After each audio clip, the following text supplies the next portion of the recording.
Do they look like this? This? Or this? Well, not the one we found, but he is distinctive. I thought about how long my neck was going to stay in that position. Tim is a tall guy. That's all I can say about him.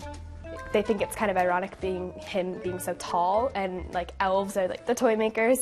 My sister joked and said they should do a sequel and call it Bigger, because I'm 6'7". But it takes more than size to become a successful toy inventor. There's a lot of luck. Luck is how Tim Walsh started. He was born in Camden, New Jersey on Christmas Day 1964. Fitting for a kid destined to become a fun maker. 6 kids, our family, and we lacked for nothing. All 6 of us played 3 sports in high school, and we were always playing at something. We made up a lot of our own toys and games because we weren't that well off. Fast forward to 1984, freshman year, Colgate University. A new board game takes adults and stores by storm. Trivial Pursuit was so big in 1984. Everyone was talking about it, and we thought, wouldn't that be cool to invent a game? And we found out that 2 of the inventors of Trivial Pursuit went to Colgate. Why don't we try to come up with a game like that? We were too dumb to know what we didn't know. So we said, well, not having a clue resulted in the creation of a game called Tri-Bond. Again, in retrospect, a terrible name. You know, it's like a glue or something, Tri-Bond. It sounds about as fun as like a root canal. But that's the name we kind of started with. With no money, Tim and his college buddies borrowed from family and friends.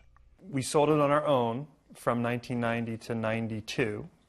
Out of the trunks of our cars and going around to stores. And then the printer that printed it for us, we ended up licensing the game to them. Tri-Bond sold 3 million copies in 14 countries over 20 years. Not bad for a game that must compete with some powerful veteran toys.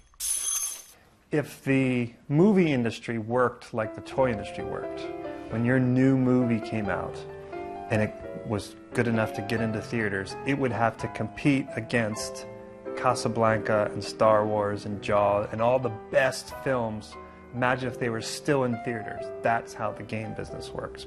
Which goes to show the industry is not all fun and games. The toy business is a $22 billion industry, and it's cutthroat and serious. Game and toy inventors, songwriters, any creative process, 95% don't work. Fortunately for inventor Ren Geyer, 2 of his toys fell into that rare 5% that did succeed. Twister and Nerf Ball. Yeah, we hit the jackpot, there's no question. What you got, Tim? So this is called Mug Me. It is a Great name. It's a root beer float building game. For Tim, Ren is not only an inspiration but a valuable mentor. Well, I really think that your logo, Mug Me, is well done. And I call him from time to time and, you know, pick his brain. And he's always been very gracious. It's a quick slapping, yeah, and it moves pretty quickly. Yeah.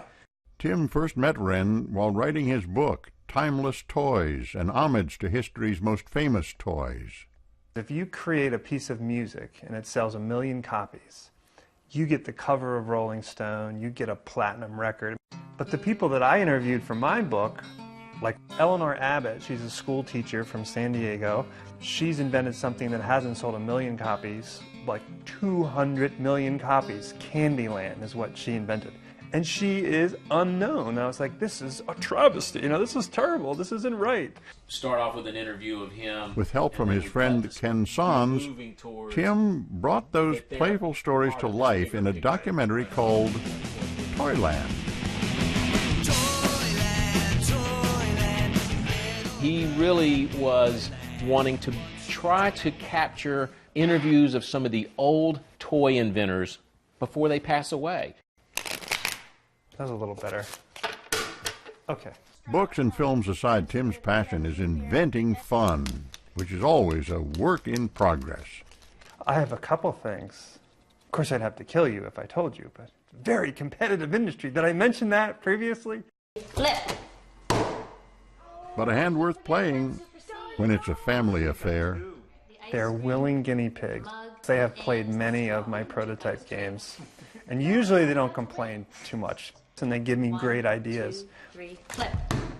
It's kind of fun to be able to say that you have kind of like a part in everything that he does, so he lets your opinion be heard, and it's kind of fun to do.